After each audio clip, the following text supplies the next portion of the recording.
But the biggest reason why the Patriots are a legit good team this year is Drake May. Drake May is playing like a top 10 quarterback. Maybe if you write it down and jot all the names down, like a top 5 quarterback. You're tuned in to the Ross Tucker Football Podcast, guiding your gridiron journey, none other than your host, former NFL lineman, Ross Tucker.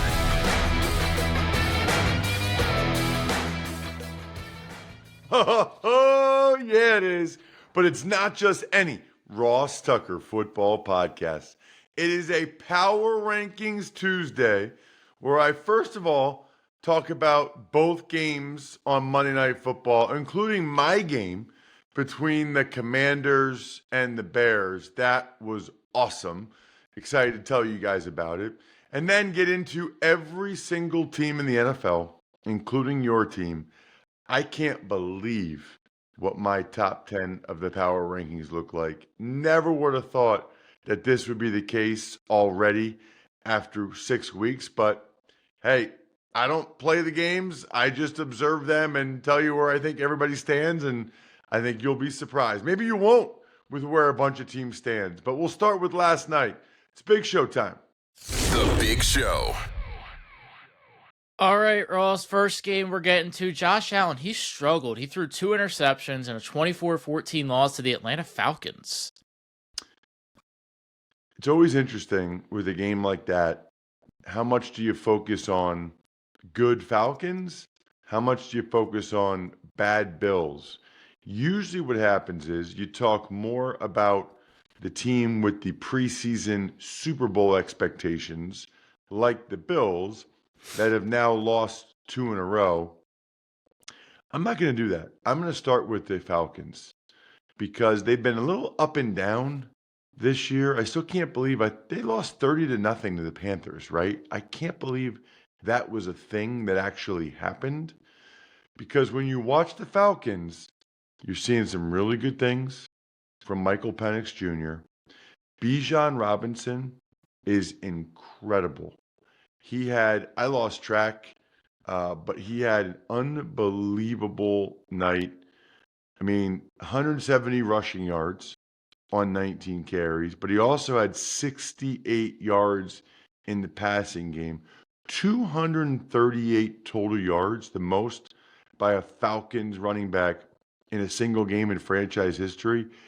But it's not just the yards, it's the way in which he does it. He is a special, special player. He is the argument for why you do take a running back in the top 10. When they're that much of a difference maker, when they're that special.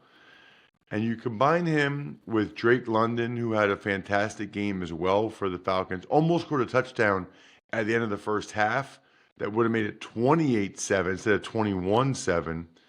And this young defense.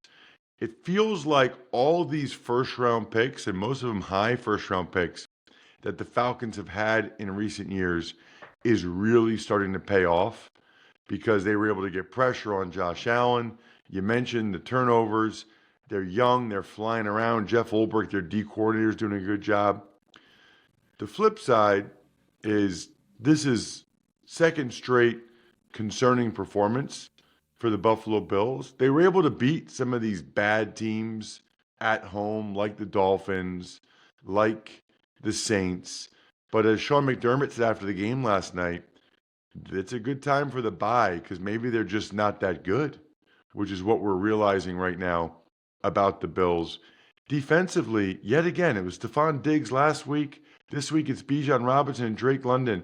It's bad sign when you know who they're going to throw the ball to, and you still seem powerless to stop it. And then this time offensively, only score 14 points. Now you're really having concerns for the Bills, both sides of the ball, and it's not just the turnover thing. Moving to the game you might know a thing or two about, Ross. The Bears, they get a massive win on the road, being the Commanders, 25-24. Well, you're right. This felt like a gigantic swing game for both these teams. I mean, I don't even know where to start. I did post the press box food on social media. In fact, I did it on Twitter. I think I forgot to do it on Instagram. Let me write that down. that I need to post out on Instagram. It was not great, but kudos to the Commanders. I think they saw that when I went through the line that there was several things missing. Right before halftime, Jack, all of a sudden sushi showed up. A whole platter of sushi showed up at our booth. So, membership of being the world's foremost expert, I guess, on press box food pays dividends. I didn't make any comments. I just posted the video. It was fine. I was fine with my sliced turkey. I'm a fan of sliced turkey, actually. As for the game, I guess it was marred by silly mistakes by both teams, and ultimately costly turnovers. The first drive for the Commanders, they moved the ball all the way down the field, but then Jaden Daniels threw an interception when Deebo Samuel was pretty open for a touchdown. And then the last drive, Jaden Daniels, the Commanders are winning 24-22. They are in Bears territory. They have a great chance to cement the game. And it's 3rd and 1. Jaden Daniels, now it was wet and rainy and misty, but Jaden Daniels unable to secure the snap from center. And as a result, he fumbles it. The Bears hop on it. Caleb Williams and DeAndre Swift. It's almost like everything Bijan Robinson did in the first game.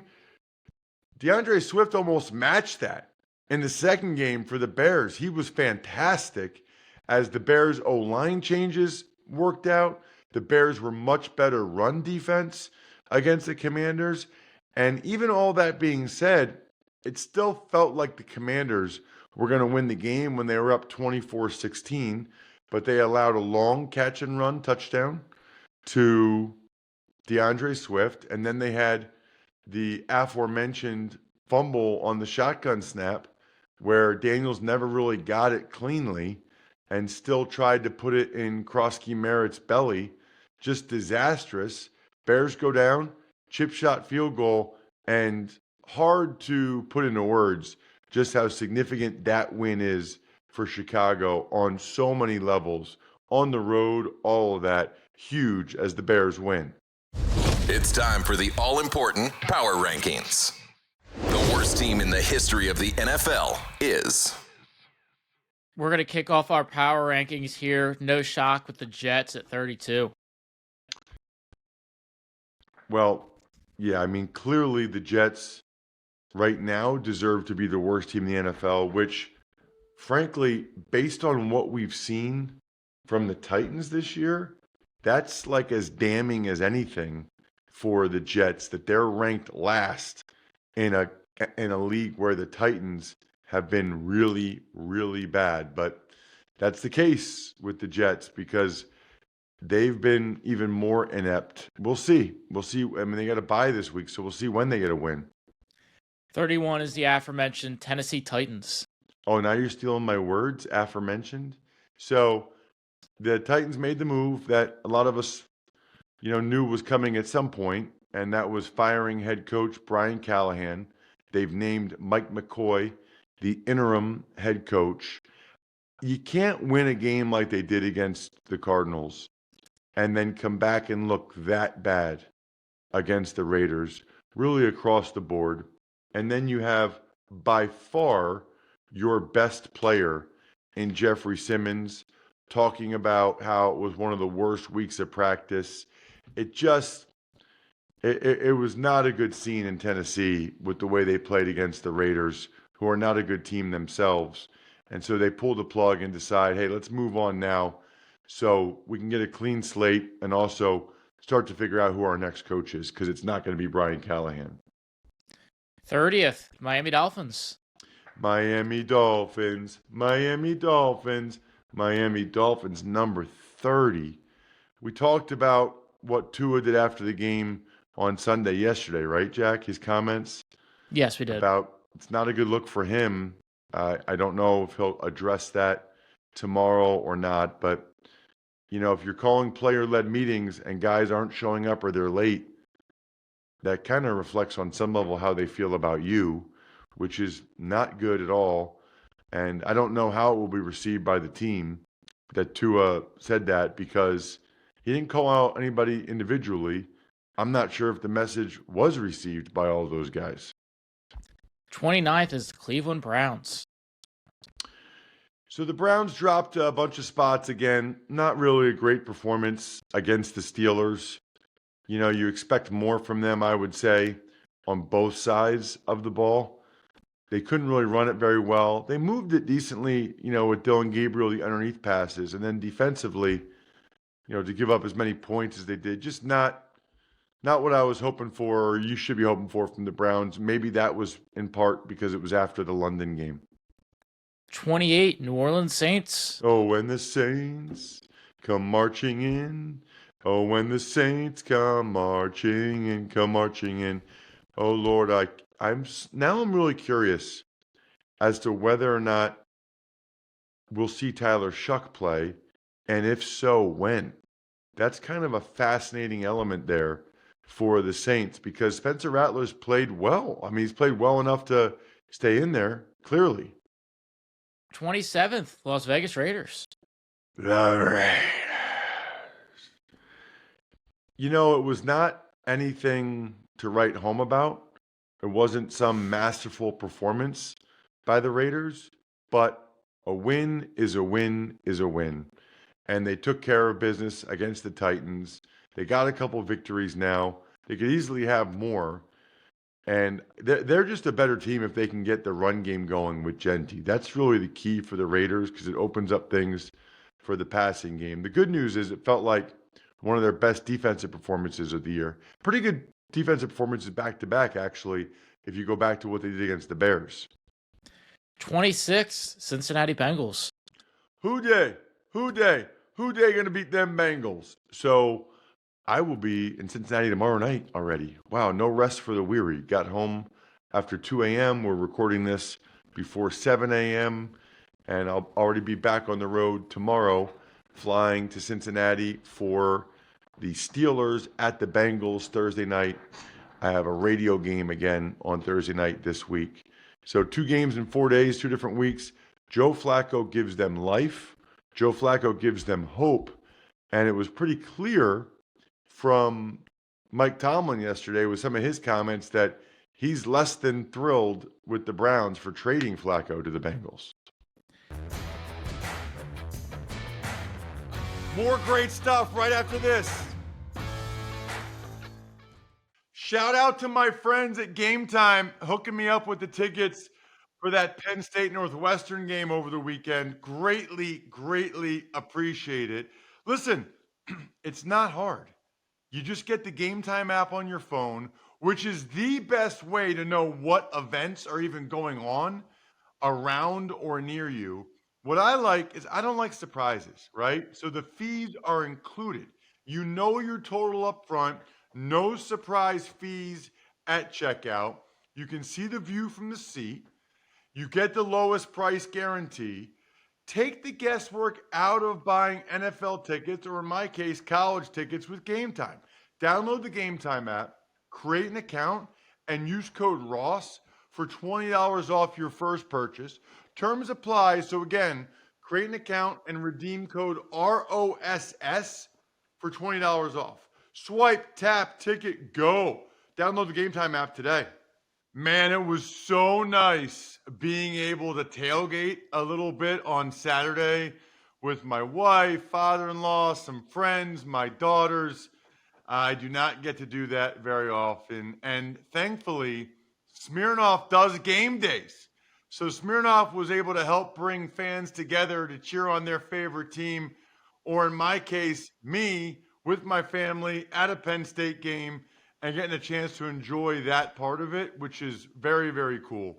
Grab a bottle of Smirnoff at your local retailer and head to Smirnoff.com to find recipes of delicious cocktails perfect for game day. Please drink responsibly. Smirnoff number 21 vodka, distilled from grain, 40% alcohol by volume. The Smirnoff Company, New York, New York. Please not share with anyone under legal drinking age. I don't think anybody thought the Ravens would be 25th. They would clearly be the most surprising team near the bottom here. However, you heard it here first. they're going to be on the rise now. They have the bye week. We expect them to get Lamar Jackson and Roquan Smith back after the bye week. You heard it here first.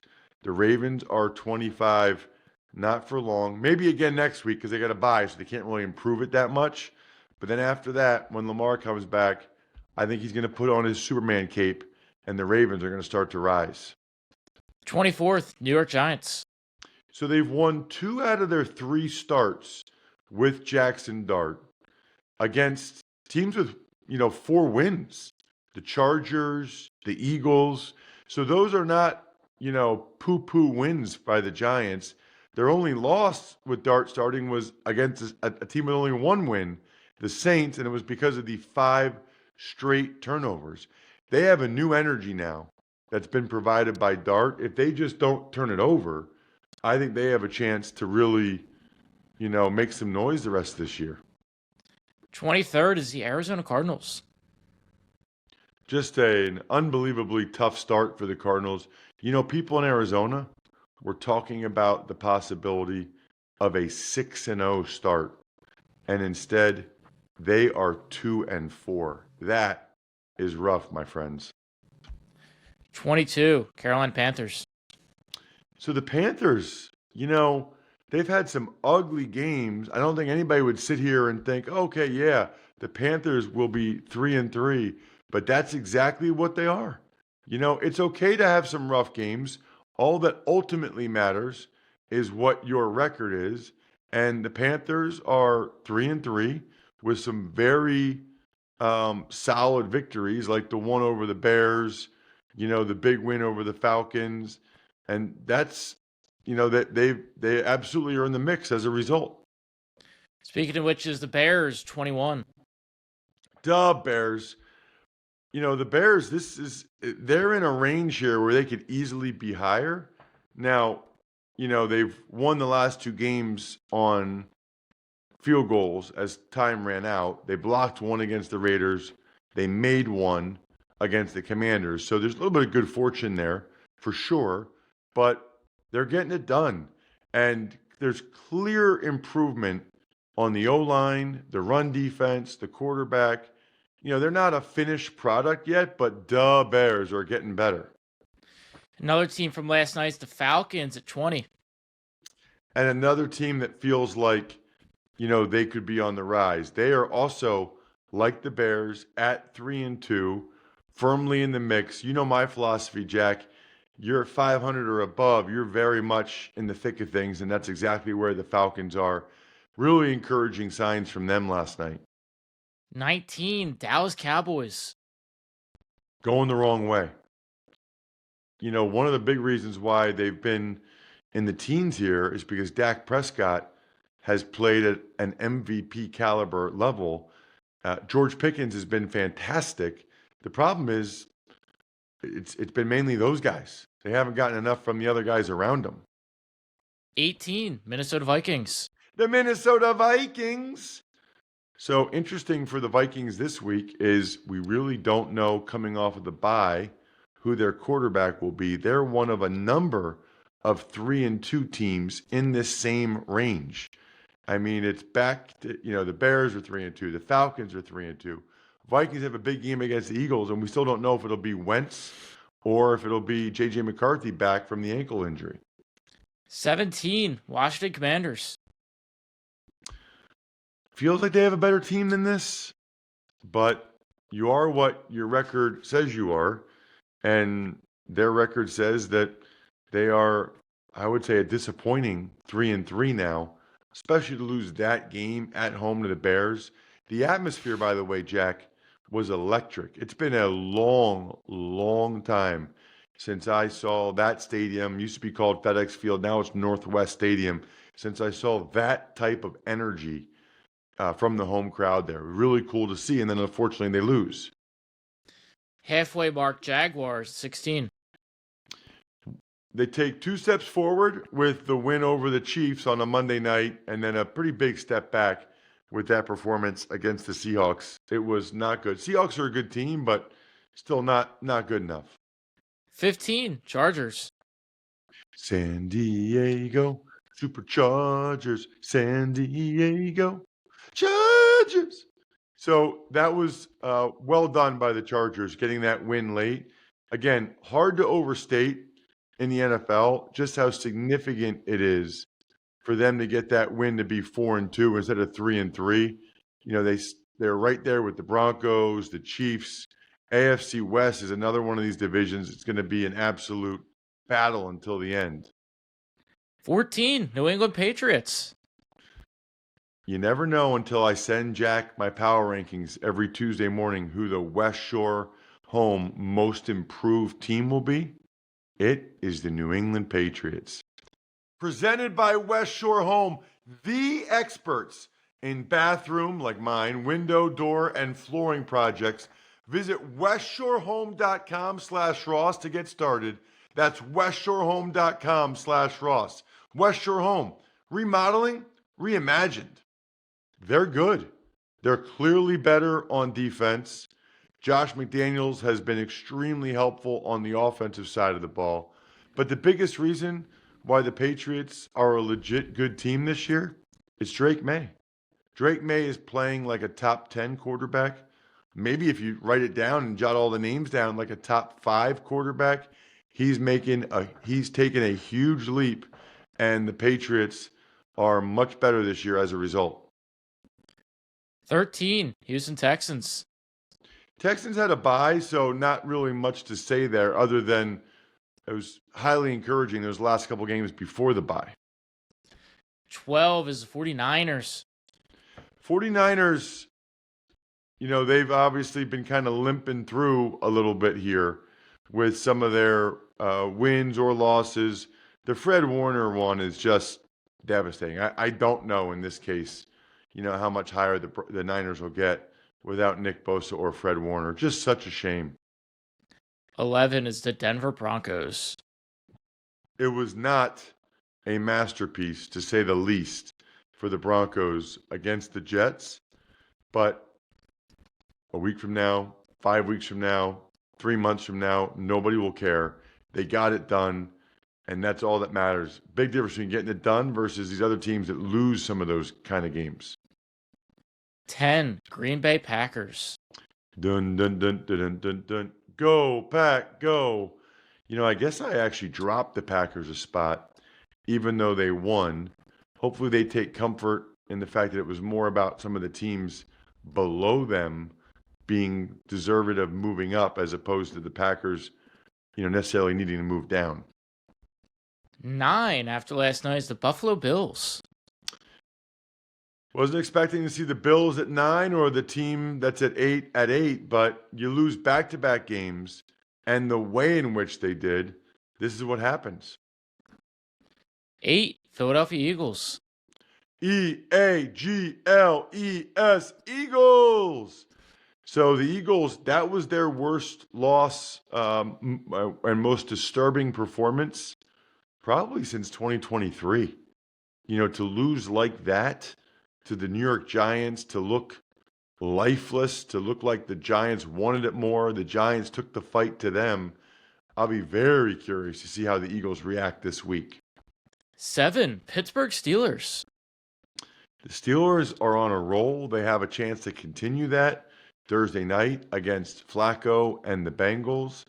The Steelers, they've kind of figured out their formula on offense, and that's highly encouraging. With Rodgers getting the ball out quick, they do have some weapons, they run it enough, and their defense is playing better. 6 is the Seattle Seahawks. This probably surprises some people, but the Seahawks are, I think, really good. They have those 2 close home losses to the Niners and the Bucks, but the Seahawks have been right there in every game. I like them defensively. I like what they're doing offensively with Darnold and Smith and Jigba. I just think they're a good team. 5, LA Rams. Rams got some bad news. This is rare because Puka Nacua came back to finish the game, but it looks like he is going to miss some time with that foot injury. I think they have one more game and then a bye, so it probably makes sense for him to let that thing heal, for the rest of the season after the bye. Don't go anywhere. Got to pay some bills real quick. Cannot begin to tell you how helpful it was to have my Labatt Blue Light cooler backpack up at Penn State on Saturday while I was going from tailgate to tailgate. You want to talk about clutch? And I got it for free just by buying Labatt like you can. Buy beer, get gear. Go to rewards.labattusa.com. I'm telling you, either for yourself or for someone else, that cooler backpack changes lives. Rewards.labattusa.com. For Tampa Bay Bucks. You know, I could put the Bucks 1 and be okay with it. The reason why they're not higher right now is because of how banged up they still are. The O-line, the receiver position, now Ibuka gets hurt, but the Bucks' resume is good enough to be anywhere in this top 5, including number 1. 3, Detroit Lions. Bad news for the Lions as Brian Branch was suspended 1 game for that cheap shot hitting Juju Smith-Schuster in the face after the game. Obviously, you simply cannot do that. And Kirby Joseph's banged up. So Brian Branch is putting his team in a bad spot by a silly mistake like that. I didn't realize he'd been fined 10 times since the start of last year for different variations. That stuff comes back to bite you. 2nd, Kansas City Chiefs. What? The Chiefs are only 3-3. How can they be 2nd? Because I go by what I think would happen if these teams played against each other in a series of games in my backyard right now, or Wichita, Kansas, which is probably a little bit of an advantage for the Chiefs. But the Chiefs are coming, and part of this ranking, they're getting Rashee Rice back from suspension this week, which makes a huge, huge difference. Their offense was already on a roll. Now they have a chance for their offense to look as good as it has probably quite some time. Ross's number 1 team, which is totally meaningless, but it's fun and will get many of you incredibly annoyed, is... And number 1 is the Indianapolis Colts. Unbelievable. Daniel Jones and the Indianapolis Colts are my Smirnoff number 1 ranked team. Presented by Smirnoff, the official vodka sponsor of the National Football League. Smirnoff, please drink responsibly. The Smirnoff Company, New York, New York, vodka 40% alcohol by volume. They might not be the best team, but they've played like it to this point. I've lost track of how many blowout wins they've had. Even their 1 loss against the Chargers on the road, if A.D. Mitchell doesn't cost them 2 touchdowns, they win that game, maybe going away. Thoroughly impressed by Shane Steichen, Daniel Jones, and the Colts. They have earned this spot. You have earned the right to listen to today's Even Money Betting podcast or check it out on YouTube, youtube.com/Ross Tucker NFL. And how about being a winner this week? Take advantage of any of the sponsors that you hear or engage with @RossTuckerPod or @RossTuckerNFL on any social media platform, or just make a comment on YouTube. I want to pick you. I want to send you something or send you a video. I think we're done here. Thanks for tuning in to the Ross Tucker Football Podcast. Make sure to also check out Even Money, Fantasy Feast, and College Draft, all on the DraftKings Network, YouTube, or subscribe to the podcast on your favorite platform. I could send you whatever you want if you go ahead and get a story from myfrontpagestory.com for a loved one. All I can do is promise you they'll love it. I would be shocked if they didn't. myfrontpagestory.com. Pizza Boy Brewing, Sporticulture, HumanHeadNYC.com, BackOfficeScheduler.com.